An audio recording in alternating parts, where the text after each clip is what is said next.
What's the difference between karma and dharma? And they're very interlinked concepts. It's like saying, so what's the difference between your breath and your blood? Well, we can talk about it. We can say, here's what breath is composed of, here's what blood is composed of. And yet the truth is, they really work very interchangeably. They work together. They work to keep us alive. You can't pull breath away from blood and expect blood to be able to keep you alive, or pull blood away from breath and expect breath to keep you alive, or say, well, I'm not worried about my blood. I'm only going to pay attention to my breath. There's an interlinkingness, not interchangeability, sorry, an interlinkingness between them. Same with karma and dharma. So we'll look at them very quickly. This is the stuff that year-long courses are taught on. But in brief, karma is action. Karma yoga, for example, is the yoga of action. The path of attaining that union, which is what yoga is, that divine union, through action. And it's used, for example, in comparison to bhakti yoga, which would be attaining that state of union through devotion, or jnana yoga, which would be attaining that state of union through study, through knowledge. But karma is both the action and also the effects of that action. So it's actually both. It's sort of the means and it's the end. I engage in karma and I receive karma from the karma in which I've engaged. So that which I do is karma, it's an act. The repercussions of what I've done also are my karma. I plant an apple seed, that is karma, it's an action. Tomorrow I have an apple tree with apples, that's the karma that has come back to me. And the literal and metaphoric fruits of my karma are the apples. Dharma doesn't actually have a very, very simple and really good translation in English. Dharma is a very complex concept. It's translated frequently as the right way or the right path. But it's much deeper than that. That is true. Yes, it is the right way. But it's also much more than that. So we talk about things like the dharma of water is to wet. The dharma of fire is to burn. It is the right way. Fire that doesn't burn isn't very effective fire. Water that doesn't wet you isn't very effective water. And yet, there's an element to it that's more than just a path or a way, that really implies an inherent aspect of who we are, that's more than just what we do, but that's who I am. As burning is to fire, as wetness is to water, so is our dharma to us.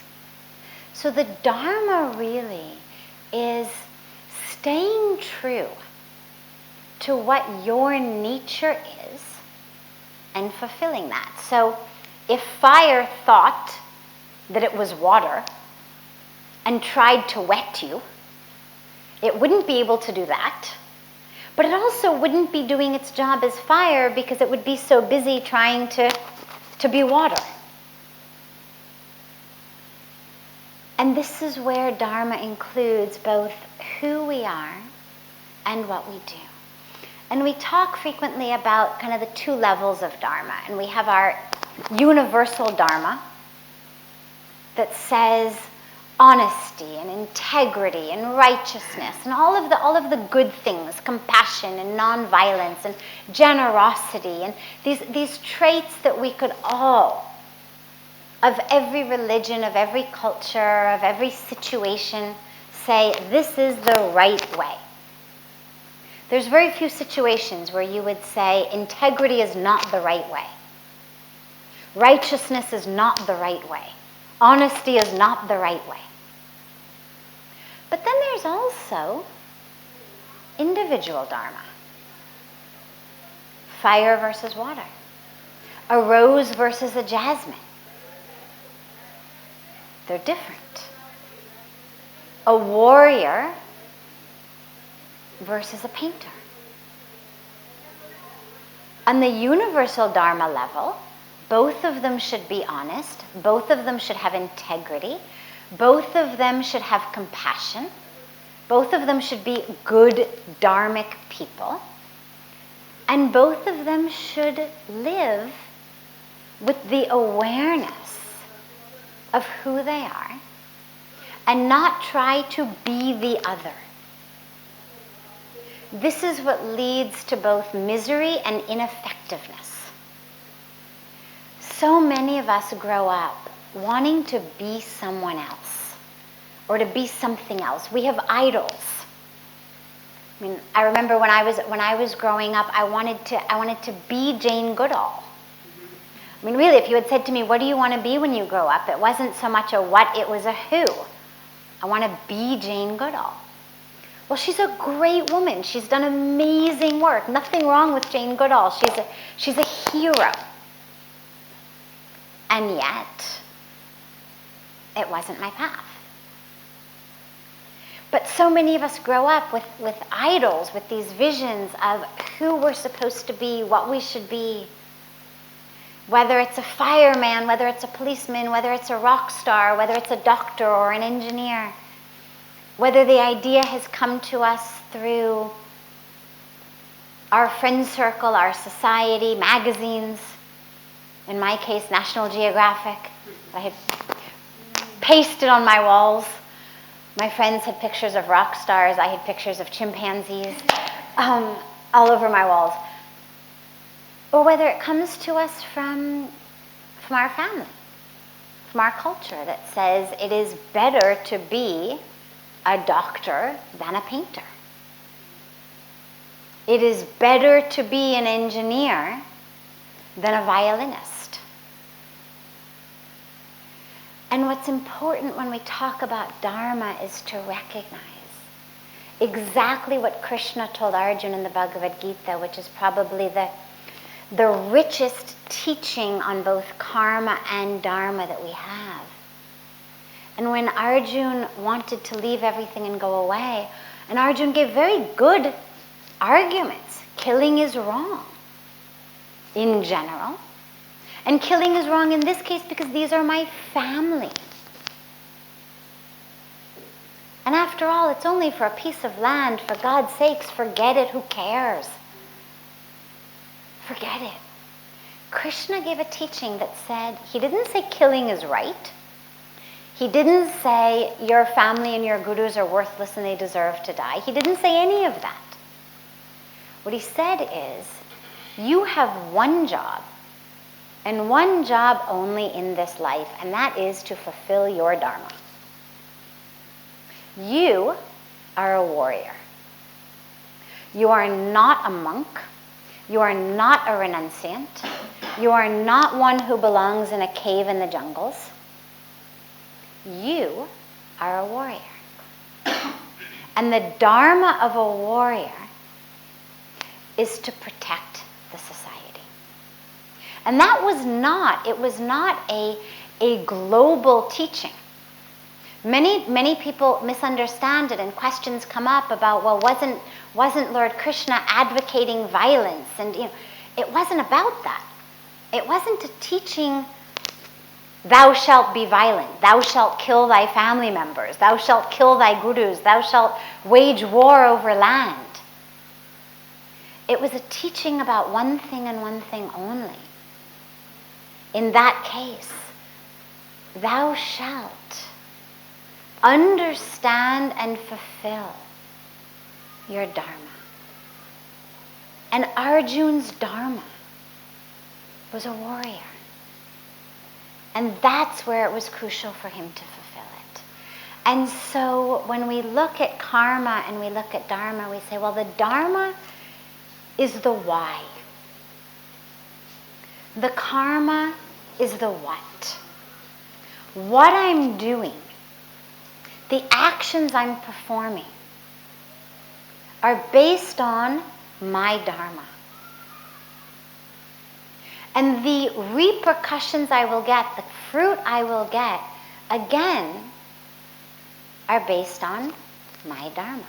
So for example, you could say, well, taking a knife and stabbing it into somebody's chest is a bad act.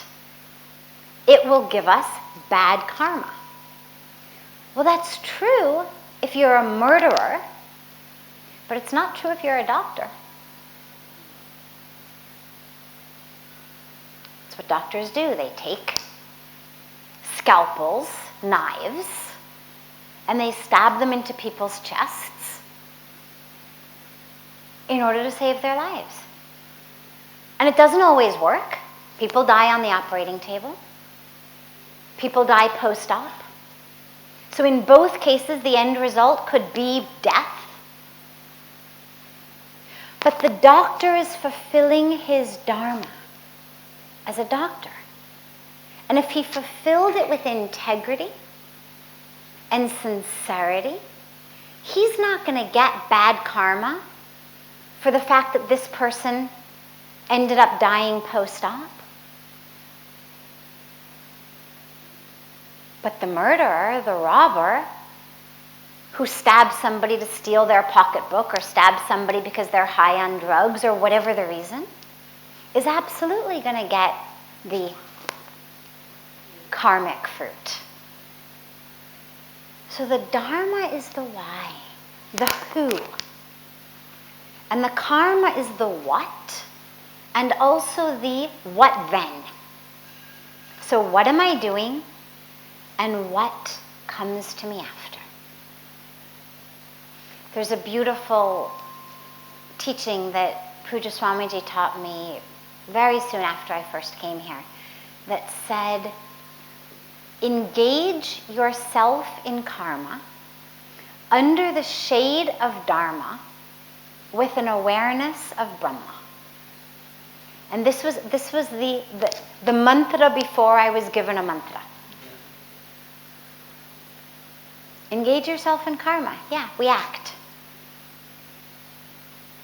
As Krishna says in the Gita, we can't help but act. I could sit here on my hands, squeeze my eyes shut. I'm still acting.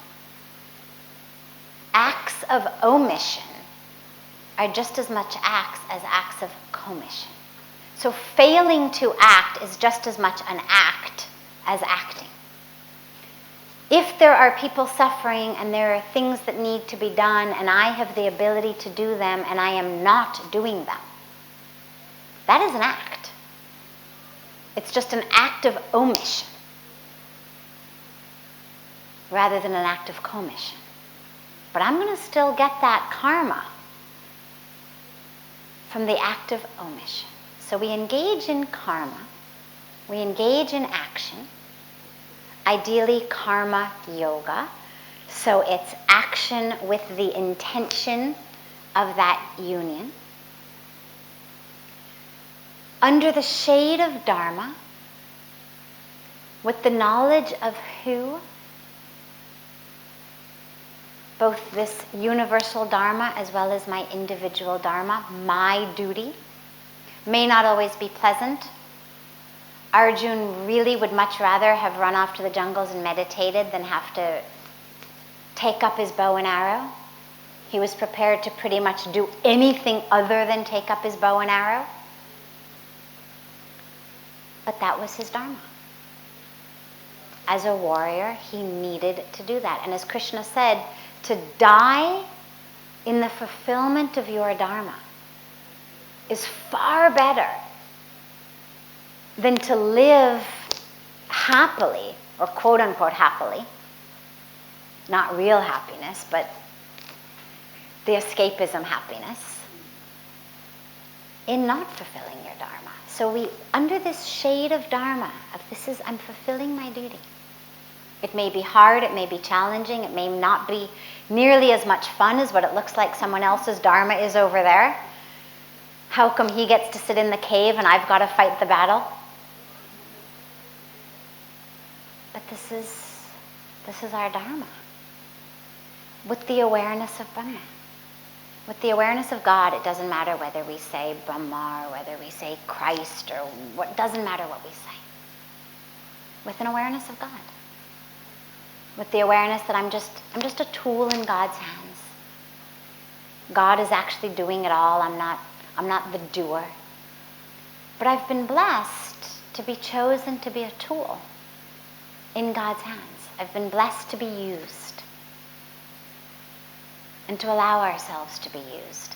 And not to judge how we're being used. And why is that one getting used to meditate, and this one getting used to sing, and this one getting used to, eat grapes off a silver platter, and I'm getting used to fight a battle. But just to be grateful that we're getting used. And to know that God can look at us and know, you're a fork, you're a spoon, you're a knife, you're a hammer, you're a paintbrush. And to put us each to the proper use. So you're not trying to hammer in nails with spoons or paint pictures with hammers. But that God has properly chosen each of us for the task that we are best able to fulfill. And to know that God is always there with us.